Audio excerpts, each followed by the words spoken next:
gone before anyone knew to look. Not taken from a parking lot. Not grabbed off the street. Taken from inside her own home, from the bed she slept in, the kitchen she cooked in, the back patio she tended with her own hands. And the person who did it? He used her things to do it. He had been watching. He had been planning. And when he finally came, he walked straight in like he had always belonged there.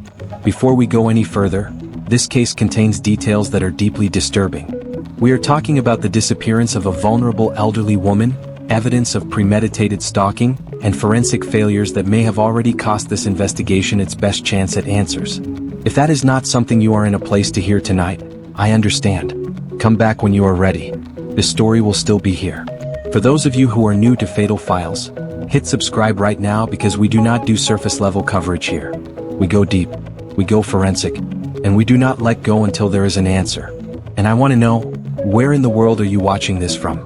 Drop your city, your country, whatever you are comfortable sharing in the comments below.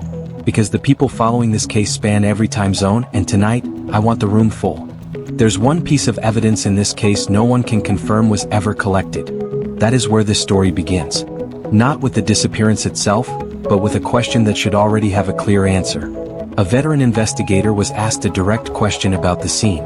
Bob Kreger, a retired SWAT commander with decades of experience in the same jurisdiction handling cases like this, was asked whether a specific item had been collected as evidence. His response was short. "I hope they did." That answer changes the way this entire case is viewed. Because this is no longer just about a missing person. It is about the possibility that something critical may have been overlooked in the earliest hours of the investigation. For 61 days, resources have been deployed, tips have been processed, and forensic testing has been underway. Yet there is still no confirmed suspect, no definitive lead, and no clear direction forward. At the same time, any physical evidence left exposed to the environment does not remain intact forever. Heat, time, and natural degradation continue to work against whatever may have been left behind. If a key piece of evidence was missed, then the window to recover it may already be closing. If you follow real investigations, not just headlines, subscribe. Because in cases like this, the smallest detail can change everything. The question remains unresolved, and until it is answered, every conclusion about this case rests on uncertainty rather than proof. For now, still. Nancy Guthrie was 84 years old and living alone in the Catalina Foothills area of Tucson, Arizona. It was a quiet residential neighborhood, the kind where routines rarely change and unfamiliar activity stands out. Nancy's routine, however, had already been shaped by her health. She had significant back problems that limited her mobility. On her best days, she could manage short distances. On most days, movement required effort and planning. On the evening of January 31, 2026, Nancy followed a familiar pattern. She spent time with family. Dinner was calm, routine, and uneventful. There were no reported concerns, no signs of distress, and nothing to suggest that anything was about to change. Later that night, she was driven back to her home. The estimated time of arrival falls between 9:45 and 9:48 p.m. She entered the house on her own. That moment, walking through her front door, is the last confirmed sighting of Nancy Guthrie. From that point forward, the timeline becomes unclear. Her daughter, Savannah Guthrie, later confirmed publicly that Nancy had been dealing with ongoing physical limitations, reinforcing how restricted her movements would have been inside and outside the home. That detail becomes important when examining what investigators believe happened next. There were no immediate signs of alarm that night. No emergency calls. No confirmed visitors. No activity that triggered concern in real time. What happened between the moment Nancy stepped inside and the early morning hours remains the central gap in this case. Everything that follows is built around reconstructing that missing window, minute by minute, without direct witnesses and without a complete record of events inside the house. When investigators arrived at Nancy Guthrie's home the following morning, the initial observations did not match what is typically expected in a forced entry or violent encounter. The interior of the house was described as clean and orderly. Furniture was in place. There were no signs of a widespread struggle. Nothing appeared overturned or disrupted in a way that immediately signaled a confrontation. Personal belongings added to that impression. Nancy's phone was still inside the home. Her purse had not been taken. Everyday items remained where they would normally be found. At first glance, the scene did not clearly explain why she was missing. But that changed once investigators expanded their focus. At the front of the house, there was physical evidence indicating that something had occurred at the entry point. blood was found near the front door. The doorbell camera, which would normally record activity at that location, had been removed from the wall. It was no longer in place to provide a visual record of what happened during the critical hours. Reporting from Brian Enton and other sources familiar with the case helped establish these details publicly, confirming that the condition of the home was not consistent with a chaotic event. Instead, the scene suggested control. Inside, everything appeared contained and undisturbed. At the front, there were signs that something had taken place, but not in a way that left widespread damage or disorder. This contrast is significant. It indicates that whoever entered the home did so with a level of precision. There was no evidence of random movement or panic. The environment remained largely intact. The early conclusion from these observations is clear. This was not a spontaneous or disorganized event. It was deliberate. The clearest indication of planning is found at the back of the house. This is where the structure of the event begins to take shape. Investigators discovered that the rear access points were not simply left open. They were deliberately held open. Both the outer screen door and the interior door leading into the kitchen had been propped in place. The backyard gate was also positioned the same way, creating a continuous path from outside the property into the home. This setup was not random. It required movement, positioning, and intent. According to reporting from Ashleigh Banfield, these entry points were secured open using objects taken directly from the property itself. Flower pots that had been placed on the patio were picked up and used to hold doors and the gate in position. This detail matters because it introduces physical interaction. These were not fixed objects. They were handled, moved, and placed with purpose. At the same time, the surveillance systems that would normally monitor this area had already been disabled. Cameras at the back of the property were no longer operational. Exterior lighting had been compromised. The area was effectively cleared of observation before any entry took place. This suggests prior knowledge. Identifying camera locations, understanding how to disable them, and then returning to use that same route requires time and familiarity. It indicates that the individual responsible did not arrive without preparation. The back of the house was treated as a controlled entry point. A route was created, secured, and protected from detection. Nothing about this setup suggests improvisation. It reflects a plan that was built in advance. The structure of the entry suggests that the same path was intended for the exit. The open doors and gate created a direct route from inside the house back to the exterior. It was efficient and concealed from the street. Based on how it was arranged, the expectation was clear. The person entering the home planned to leave the same way. That plan depended on one critical assumption: that Nancy Guthrie would be able to move through that route. Given her physical condition, that assumption does not hold. Her mobility was limited. Walking even short distances required effort. Navigating a dark backyard, passing through multiple doorways, and continuing beyond the gate would not have been easy if possible at all. This is where the sequence begins to shift. Instead of a controlled exit through the back, the evidence places activity at the front of the house. The presence of blood at the front door indicates that whatever occurred inside did not end as planned. The movement changed direction. A prepared route existed, but it was not used. That suggests a breakdown. Something inside the house forced a change. It may have been unexpected resistance, a physical limitation, or a miscalculation in the original plan. Whatever the cause, the result is visible in the shift from back to front.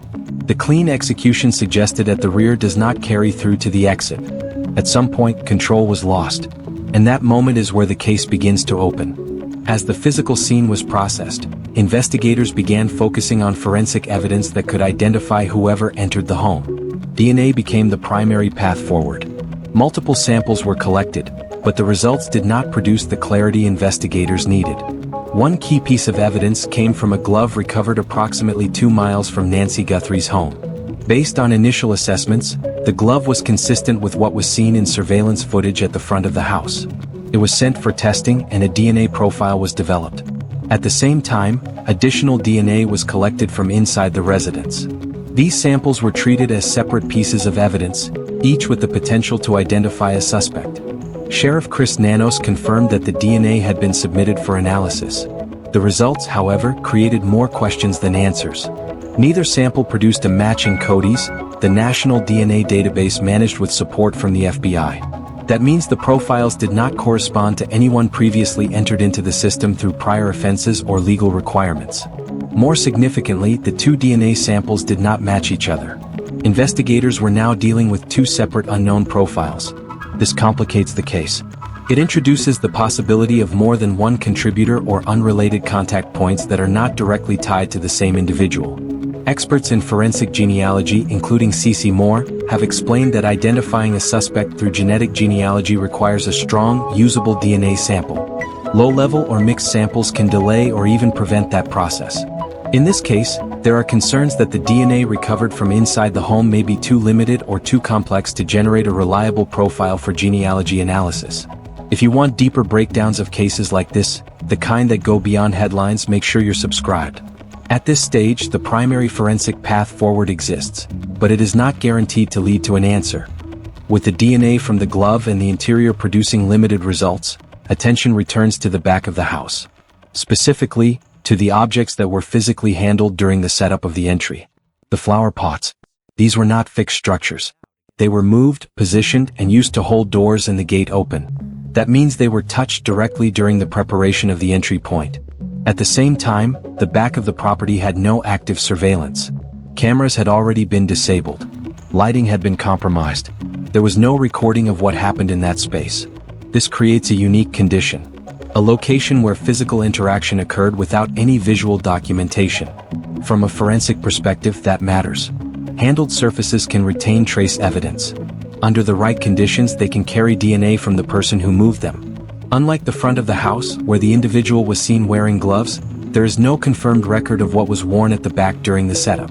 That raises a direct question. Were those flower pots collected as evidence and processed for DNA? This is not a technical question. It is a procedural one. It should have a clear answer. When Bob Kreger was asked that question, his response was immediate. I hope they did. That statement introduces uncertainty at a critical point in the investigation. Because if those items were not collected, then a potential source of usable DNA may have been left behind at the scene. And if they were collected, that confirmation has not been made publicly available. For now, the answer remains unclear. Forensic evidence does not remain unchanged over time, especially when it is exposed to outdoor conditions. DNA, in particular, is sensitive to environmental factors. Once biological material is left on a surface, it begins to break down. The speed of that process depends on where the material is located and what it is exposed to. In an outdoor setting like Tucson, Arizona, several factors accelerate degradation. Heat is one of the most significant. High temperatures can damage DNA at a molecular level, reducing the amount of usable information that can be extracted. Ultraviolet radiation from sunlight also plays a major role. UV exposure breaks down genetic material over time, making it harder to recover a complete profile. Time adds another layer. 61 days have passed since the night Nancy Guthrie disappeared. That is 61 days of repeated exposure cycles. Daytime heat, nighttime cooling, and constant environmental fluctuation all contribute to the gradual loss of viable material. Indoor evidence follows a different pattern. Items inside a controlled environment are shielded from direct sunlight and extreme temperature changes. This allows DNA to remain stable for longer periods, increasing the chances of successful analysis. Outdoor surfaces do not have that protection. If the flower pots were left outside during this period, any DNA present on them would have been subjected to continuous degradation. This leads to a critical possibility. If those items were not collected early, the opportunity to recover usable evidence from them may already be gone. At this stage, the investigation into Nancy Guthrie's disappearance remains active, but unresolved. Law enforcement agencies have processed a large volume of information. Between 40,000 and 50,000 tips have been reviewed, each one assessed for relevance and potential leads. A combined reward of approximately $1.2 million has been offered for information that leads to answers. This includes contributions from both federal sources and the family. The scale of that reward reflects the seriousness of the case and the urgency to move it forward. Forensic work is still ongoing. DNA analysis continues, and efforts to develop usable profiles have not stopped. However, no suspect has been publicly identified, and no direct match has been confirmed through existing databases. From a behavioral perspective, cases involving organized planning often include one critical element. Even individuals who prepare carefully can make mistakes when they believe they are operating in a controlled environment. The back of the property may have been that environment. The flower pots remain part of that question. They represent a moment where physical contact occurred outside of surveillance. If you want updates on cases where one overlooked detail can change everything, subscribe. Because sometimes the truth isn't hidden, it's just missed. And if those pots were never tested, the answer may have been there from the beginning.